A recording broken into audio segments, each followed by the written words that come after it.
அஸ்ஸலாமு அலைக்கும் வரஹ்மத்துல்லாஹி வபரகாத்துஹு. இன்றைய கேள்வியை பார்க்கலாம். இவர் அரச குடும்பத்தை சேர்ந்தவர் இல்லை. இஸ்ரவேலர்களிடையே நபித்துவம் எந்த கூட்டத்தாரிடமும் அரசுரிமை எந்த வம்சாவளியினருக்கும் மட்டுமே உரியதாக இருந்தது. 2வது அத்தியாயத்தில் 242வது வசனத்துக்கு மேலே தஃப்சீர் இப்னு கசீரில் தேடினா இதற்குண்டான பதில் கிடைக்கும். இன்ஷா அல்லாஹ் கிடைத்த பதிலை தனிப்பட்ட முறையில் அனுப்பி கொடுங்க. 3 கேள்வி கேட்டிருக்கோம், சரியாம்மா? இன்ஷா அல்லாஹ். அப்புறம் நேற்று கேட்கப்பட்ட கேள்வியுடைய பதிலை பார்க்கலாம். கம்ரு ஜமூம் குறிப்பு வரைக. அர்ரஹி கல் மஹ்தூமில் 350வது பக்கத்துக்கு மேலே தேட சொல்லி குழு கொடுத்துருந்தோம். மாஷா அல்லாஹ் நிறைய சகோதரிகள் சரியான பதிலை அனுப்பி கொடுத்துருந்தாங்க. அல்லாஹ் நம் அனைவருடைய கல்வி அறிவையும் மென்மேலும் அதிகப்படுத்தி தருவானாக, ஆமீன். 354வது பக்கத்தில் அல்ஹம்துலில்லாஹ் இதற்குண்டான பதில் இருக்குது, பார்க்கலாம். உகாசா இப்னு மிஹ்சன் ரலியல்லாஹு அன்ஹு அவர்களின் தலைமையின் கீழ் 40 தோழர்களை கம்ரு என்ற இடத்துக்கு ஹிஜ்ரி 6 ரபியுல் அவ்வல் அல்லது ரபியுல் ஆஹிர் நபி ஸல்லல்லாஹு அலைஹி வஸல்லம் அவர்கள் அனுப்பினார்கள்.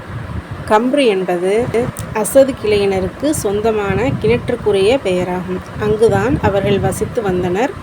முஸ்லிம்களின் வருகையை அறிந்த அக்கூட்டத்தினர் அங்கிருந்து தப்பி ஓடிவிட்டனர். அவர்களின் 200 ஒட்டகங்களை ஓட்டிக்கொண்டு முஸ்லிம்கள் மதீனா திரும்பினர்.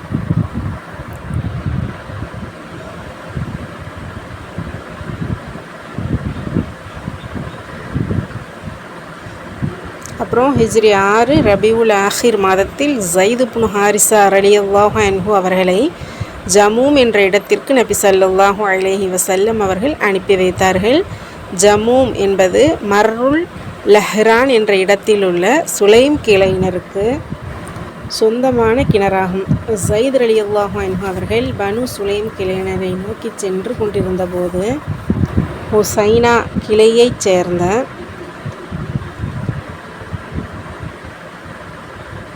ஒரு பெண்ணை கைது செய்தார்கள். அவரது பெயர் ஹலீமாவாகும். அப்பெண் சுலைமினருக்கு சொந்தமான இடங்களை காண்பித்து கொடுத்தார். அங்கு சென்று முஸ்லிம்கள் அதிகமான கால்நடைகளையும் கைதிகளையும் பிடித்து வந்தனர். மதீனா திரும்பியவுடன் விஷயம் அறிந்த நபி ஸல்லல்லாஹு அலைஹி வஸல்லம் அவர்கள் அப்பெண்ணை உரிமையிட்டு திருமணமும் முடித்து வைத்தார்கள். அல்ஹம்துலில்லாஹ். தொடர்ந்து இணைந்திருங்கள். தினமும் ஒரு இஸ்லாமிய கேள்வியையும் அதனுடைய பதிலையும் இன்ஷா அல்லாஹ் இதன் மூலம் அறிந்து கொள்ளலாம்.